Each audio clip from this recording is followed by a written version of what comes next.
Hello friends, quick learn tutorial series में आपका स्वागत है। इस वीडियो में मैं आपके लिए लेकर आई हूँ पावर सिस्टम के इम्पॉर्टेंट एमसीक्यू क्वेश्चंस। अभी आपका रिसेंट में जो महाट्रांसको का 16 और 17 जुलाई को पेपर होने वाला है, उसके लिए ये क्वेश्चंस बहुत इंपॉर्टेंट हैं क्योंकि पावर सिस्टम से बहुत सारे क्वेश्चंस पूछे जाते हैं कॉम्पिटिटिव एग्जाम्स में। तो ये वीडियो आपकी बहुत हेल्प करेगा क्विक रिवीजन के लिए, आपके कंसेप्ट्स को क्लियर करने के लिए और जितने भी आपके डाउट्स हैं उनको क्लियर करने के लिए। तो आइए वीडियो स्टार्ट करते हैं। फर्स्ट क्वेश्चन है, a single line diagram of which of the following power system is possible. Single line diagram किस पावर सिस्टम के लिए पॉसिबल है? Power system with LG fault, balance power system with LL fault, power system with LLG fault. तो मैं आपको बता दूं कि जो सिंगल लाइन डायग्राम होते हैं वो बैलेंस पावर सिस्टम के लिए सुटेबल होते हैं और पॉसिबल होते हैं। यहाँ पे देखिए एक्सप्लेनेशन भी दिया है, only balance power system can represented by single line diagram. केवल बैलेंस पावर सिस्टम ही सिंगल लाइन डायग्राम से रिप्रेजेंट किए जाते हैं। फेज बेसिस पर सिंगल लाइन डायग्राम बनाया जाता है। जो हमारे पावर सिस्टम होते हैं जिसमें एलजी फॉल्ट होता है, एलएल फॉल्ट और एलएलजी फॉल्ट होते हैं, वो हमारे अनबैलेंस्ड पावर सिस्टम की कैटेगरी में आते हैं और ये हमारे पर फेज बेसिस पर रिप्रेजेंट नहीं किए जाते। इसीलिए सिंगल लाइन डायग्राम केवल बैलेंस पावर सिस्टम के लिए ही बनाए जाते हैं और पॉसिबल है। बी इसका करेक्ट आंसर है। नेक्स्ट क्वेश्चन है, a power system will have greater flexibility of operation if they have. एक पावर सिस्टम में ग्रेटर फ्लेक्सिबिलिटी है ऑपरेशन की, तो उसमें क्या होना चाहिए? Various type of power plant operating in combination. बहुत डिफरेंट टाइप के पावर प्लांट अगर कॉम्बिनेशन में वर्क करेंगे तो उनके ऑपरेशन की फ्लेक्सिबिलिटी बढ़ जाएगी। बी इसका करेक्ट आंसर है। ठीक है, यहाँ पे देखिए, if various type of power plant are operate in combination, अगर बहुत डिफरेंट टाइप के पावर प्लांट आपस में साथ में काम करेंगे तो जो सिस्टम की फ्लेक्सिबिलिटी है वो बढ़ जाएगी। जैसे कि आपके steam power plant, nuclear power plant, hydro power plant, ये सारे पावर प्लांट अगर एक दूसरे के साथ कोऑर्डिनेट करके ऑपरेट करेंगे तो जो ऑपरेशन फ्लेक्सिबिलिटी है पावर सिस्टम की वो इंक्रीज हो जाती है। तो बी इसका करेक्ट आंसर है। नेक्स्ट क्वेश्चन है, single line diagram does not represent. Single line diagram क्या रिप्रेजेंट नहीं करता? तो single line diagram neutral wire of transmission line represent नहीं करता। बी इसका करेक्ट आंसर है। यहाँ पे देखिए, single line diagram is representation of balance power system. मैंने अभी आपको बताया था कि जो सिंगल लाइन डायग्राम है वो बैलेंस पावर सिस्टम के लिए बनाया जाता है जिसमें न्यूट्रल वायर ट्रांसमिशन लाइन का वो रिप्रेजेंट नहीं करता। तो बी इसका करेक्ट आंसर है। नेक्स्ट क्वेश्चन है, in impedance diagram different power system elements are represented by symbols. जो इम्पीडेंस डायग्राम होते हैं उनमें डिफरेंट पावर सिस्टम को हम सिंबल से रिप्रेजेंट करते हैं क्या? तो इम्पीडेंस डायग्राम को हम सिंबल से रिप्रेजेंट नहीं करते। ये इसका आंसर ए है, फॉल्स। ठीक है, यहाँ पे देखिए, इन रिएक्टेंस डायग्राम, जो रिएक्टेंस डायग्राम होते हैं उनको हम रिप्रेजेंट करते हैं सिमेट्रिकल नेटवर्क से, लेकिन इम्पीडेंस डायग्राम को हम सिंबल से रिप्रेजेंट नहीं करते। नेक्स्ट क्वेश्चन है, what is the main purpose of reactance diagram. Reactance diagram का मेन पर्पस क्या होता है? तो रिएक्टेंस डायग्राम का बेसिकली यूज हम करते हैं फॉल्ट एनालिसिस करने के लिए। और जो इम्पीडेंस डायग्राम होते हैं, इसके पहले क्वेश्चन में मैंने आपको बताया था कि इम्पीडेंस डायग्राम को कैसे हम रिप्रेजेंट करते हैं। तो जो इम्पीडेंस डायग्राम होते हैं उनका यूज किया जाता है लोड फ्लो एनालिसिस करने के लिए। तो आपको ये बिल्कुल याद होना चाहिए कि रिएक्टेंस डायग्राम का यूज किया जाता है फॉल्ट की एनालिसिस करने के लिए और इम्पीडेंस डायग्राम का यूज किया जाता है लोड फ्लो एनालिसिस के लिए। तो इस क्वेश्चन का करेक्ट आंसर बी है। यहाँ पे देखिए लिखा भी है, the main purpose of reactance diagram is for fault analysis.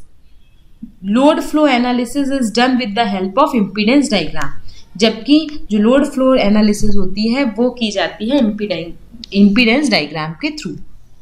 ठीक है, तो ये दो पॉइंट्स आप ध्यान रखिएगा।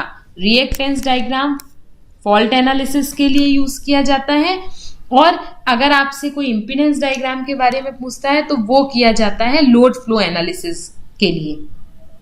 और जो रिएक्टेंस डायग्राम होते हैं उनको हम सिमेट्रिकल नेटवर्क या कंपोनेंट की हेल्प से रिप्रेजेंट करते हैं। नेक्स्ट क्वेश्चन है, which of the following is not neglected during formation of reactance diagram from impedance diagram. हम क्या चीज निग्लेक्ट नहीं कर सकते जब हम एक रिएक्टेंस डायग्राम बनाते हैं इम्पीडेंस डायग्राम से, तो क्या निग्लेक्ट आप नहीं कर सकते? तो हम रिएक्टेंस ऑफ ऑल्टरनेटर को निग्लेक्ट नहीं कर सकते। डी इसका करेक्ट आंसर है। यहाँ पे क्लैरिफिकेशन देखिए, reactance diagram is drawn by the help of symmetrical network of various power system component by neglecting resistance of various components, static load like inductor motor, shunt component of transformer। तो D इसका correct answer है। Next है impedance diagram is use for the analysis of. Impedance diagram किस चीज की analysis के लिए use किया जाता है? तो इम्पीडेंस डायग्राम लोड फ्लो की एनालिसिस के लिए यूज किया जाता है। ए इसका करेक्ट आंसर है। मैंने अभी आपको जो प्रीवियस क्वेश्चन अपन ने डिस्कस किए उसमें बताया था कि रिएक्टेंस डायग्राम का फॉल्ट एनालिसिस के लिए यूज होता है, इम्पीडेंस डायग्राम का लोड फ्लो एनालिसिस के लिए यूज होता है। यहाँ पे यही लिखा है, impedance diagram is made for the analysis of load flow, fault analysis is done with the help of reactance diagram. All these diagram is made by symmetrical component analysis method as per phase basis. A इसका correct answer है। Next है single line diagram does not represent. Single line diagram क्या represent नहीं करते? तो single line diagram neutral wire transmission line में represent नहीं करते। यहाँ पे देखिए यही लिखा है, single line diagram is representation of balance power system on per phase basis with neutral eliminated. जो सिंगल लाइन डायग्राम है वो बैलेंस पावर सिस्टम को रिप्रेजेंट करते हैं एज पर फेज बेसिस पे, ठीक है, जिसमें न्यूट्रल वायर एलिमिनेट होता है, न्यूट्रल वायर नहीं होता। यहाँ पे यही लिखा है, neutral wire is not shown in single line diagram, क्योंकि वो ऑलरेडी बैलेंस सिस्टम के लिए सिंगल लाइन डायग्राम का यूज किया जा रहा है, तो उसमें न्यूट्रल वायर प्रेजेंट नहीं होता या शो नहीं किया जाता। तो सी इसका करेक्ट आंसर है। नेक्स्ट है single line diagram of which of the following power system is possible. Single line diagram किस पावर सिस्टम के लिए पॉसिबल है? ये क्वेश्चन हम पहले भी डिस्कस कर चुके हैं। तो single line diagram balance power system के लिए बनाए जाते हैं। डी इसका करेक्ट आंसर है। अभी मैंने आपको बताया था कि जो हमारे अनबैलेंस्ड पावर सिस्टम होते हैं, जैसे कि power system with LLG fault, power system with LL fault और power system with LG fault, ये हम तीनों हमारे अनबैलेंस्ड पावर सिस्टम की कैटेगरी में आते हैं।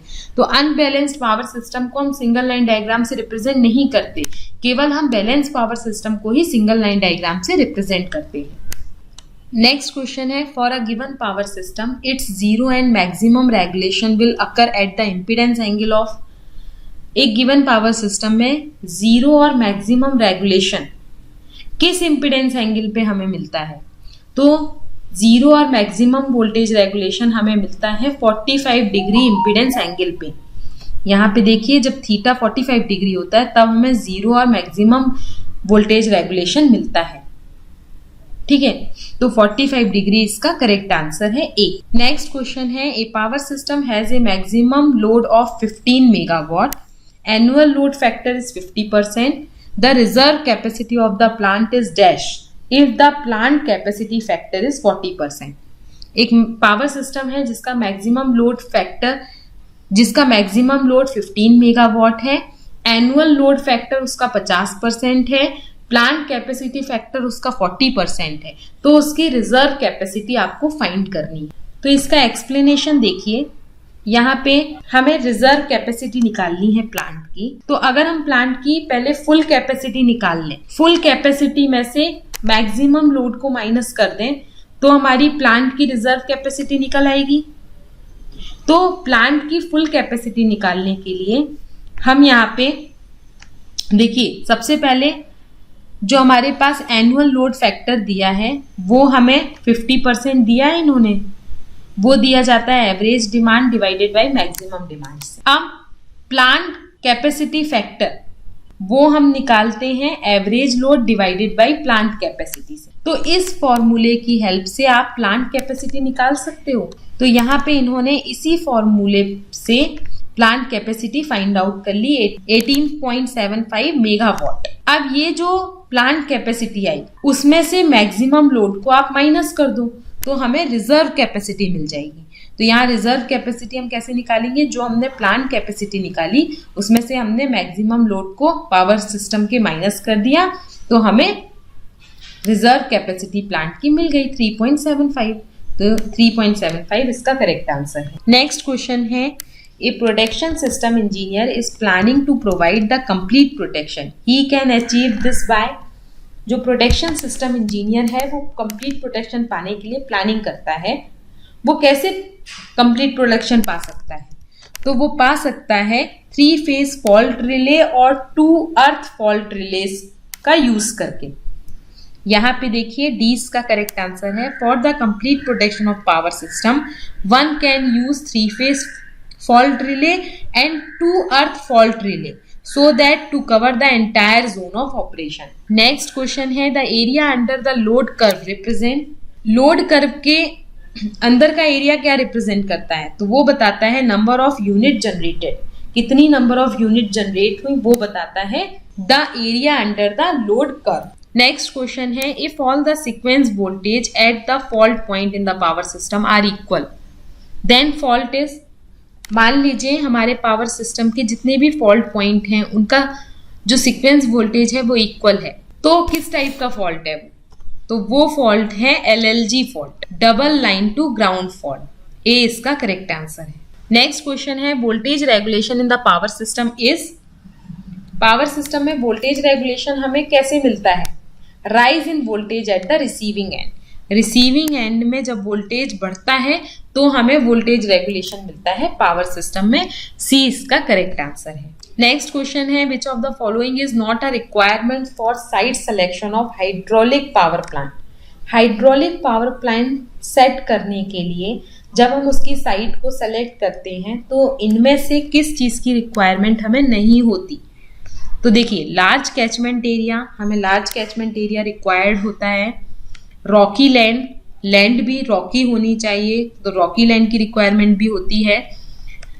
Availability of water, hydraulic power plant बनाना है, हाइड्रो इलेक्ट्रिक पावर प्लांट बनाना है तो आपको पानी की तो जरूरत होगी, तो ये भी सही है। सेडिमेंटेशन की रिक्वायरमेंट नहीं होती। बेसिकली जो सेडिमेंटेशन होता है उसका यूज किया जाता है वाटर स्टोरेज कैपेसिटी को रिजर्वायर की रिड्यूस करने के लिए। ठीक है, यहाँ पे देखो दिया है, सेडिमेंटेशन में reduce the water storage capacity of reservoir and may also cause damage to the turbine blade. Turbine blade को डैमेज कर देता है और वाटर स्टोरेज कैपेसिटी को रिजर्वायर की रिड्यूस कर देता है, इसीलिए हमें सेडिमेंटेशन की रिक्वायरमेंट नहीं होती हाइड्रोलिक पावर प्लांट को सेटअप करने के लिए। उसके अलावा availability of water, large catchment area, Rocky land, ये सारी तो हमारी प्राइमरी रिक्वायरमेंट्स होती हैं। सी इसका करेक्ट आंसर है। नेक्स्ट है, which of the following is not an advantage of hydro electric power plant. Hydro electric power plant का इनमें से कौन सा एडवांटेज नहीं है। No fuel requirement, continuous power source, low running cost और नो स्टैंड बाय लॉस। तो continuous power source ये एडवांटेज नहीं है हमारे हाइड्रो इलेक्ट्रिक पावर प्लांट, क्योंकि जो आउटपुट होता है हाइड्रो इलेक्ट्रिक पावर प्लांट का वो कांस्टेंट नहीं होता, वो डिपेंड करता है फ्लो ऑफ वाटर पर, किस रेट से नदी का पानी बह रहा है उस पर डिपेंड करता है हमारे हाइड्रो पावर प्लांट का आउटपुट। तो हम कह सकते हैं कि जो हाइड्रो पावर प्लांट है उसका आउटपुट जो होगा, जो पावर सोर्स होगा वो कंटिन्यूअस नहीं होगा, क्योंकि उसका आउटपुट हमारे पानी के, नदी के पानी का जो बहाव होता है उस पर डिपेंड करता है। ठीक है, इसीलिए आउटपुट कांस्टेंट नहीं होता। नेक्स्ट क्वेश्चन है, which of the following element of hydro power plant prevent the penstock from water Harmer phenomena. इनमें से कौन सा एलिमेंट हाइड्रो पावर प्लांट का प्रिवेंट करता है पेनस्टॉक को, तो वो प्रिवेंट करता है सर्ज टैंक। ठीक है, ये सर्ज टैंक जो होता है वो पेनस्टॉक को प्रिवेंट करता है। ए इसका करेक्ट आंसर है। Next, which of the following part of thermal power plant cause maximum energy loss. किस पार्ट के कारण थर्मल पावर प्लांट में मैक्सिमम एनर्जी लॉस होता है, तो कंडेंसर के कारण थर्मल पावर प्लांट में मैक्सिमम एनर्जी लॉस होता है। यहाँ पे देखिए about 54% of energy loss occur in condenser. Condenser में ही 54% एनर्जी लॉस हो जाता है थर्मल पावर प्लांट। बॉयलर में भी लॉसेस होते हैं, अल्टरनेटर में भी लॉसेस होते हैं, लेकिन जो मैक्सिमम लॉस होता है वो आपका कहाँ होता है, कंडेंसर में होता है। ठीक है, अब बाकी में कितने लॉसेस होते हैं वो यहाँ पे दिए हैं तो आप पढ़ लेना। नेक्स्ट क्वेश्चन है bulk power transmission over long HVDC transmission line is preferred because of. Bulk power को ट्रांसमिट करने के लिए हम HVDC ट्रांसमिशन लाइन का यूज क्यों करते हैं? तो बल्क पावर को ट्रांसमिट करने के लिए HVDC लाइन का यूज इसलिए किया जाता है क्योंकि उसमें मिनिमम पावर लॉसेस होते हैं, सबसे कम पावर लॉसेस होते हैं इसीलिए। ठीक है, तो सी इसका करेक्ट आंसर है। यहाँ पे देखिए HVDC ट्रांसमिशन लाइन के बारे में दिया है। HVDC ट्रांसमिशन लाइन का बेसिकली यूज किया जाता है बल्क पावर को लॉन्ग डिस्टेंस तक ट्रांसमिट करने के लिए। HVDC ट्रांसमिशन लाइन हमारी लॉन्ग डिस्टेंस ट्रांसमिशन के लिए यूज की जाती हैं, लेस एक्सपेंसिव होती हैं, लॉसलेस होती हैं, मतलब बहुत कम लॉसेस होते हैं इसमें कंपेयर टू AC ट्रांसमिशन के लिए। ठीक है, HVDC ट्रांसमिशन लाइन इकोनॉमिकल होती है लॉन्ग डिस्टेंस ट्रांसमिशन के लिए। तो ये सारे बेनिफिट हैं हमारे HVDC ट्रांसमिशन लाइन। तो ये 20 क्वेश्चन है पावर सिस्टम के जो बहुत ज़्यादा पूछे जाते हैं, कई बार रिपीट भी हुए हैं अदर कॉम्पिटिटिव एग्जाम्स में। तो होप आपको वीडियो अच्छा लगा होगा। अगर वीडियो अच्छा लगा हो तो मेरे चैनल को लाइक, सब्सक्राइब और अपने फ्रेंड्स के साथ ज़रूर शेयर करिएगा। Bye bye.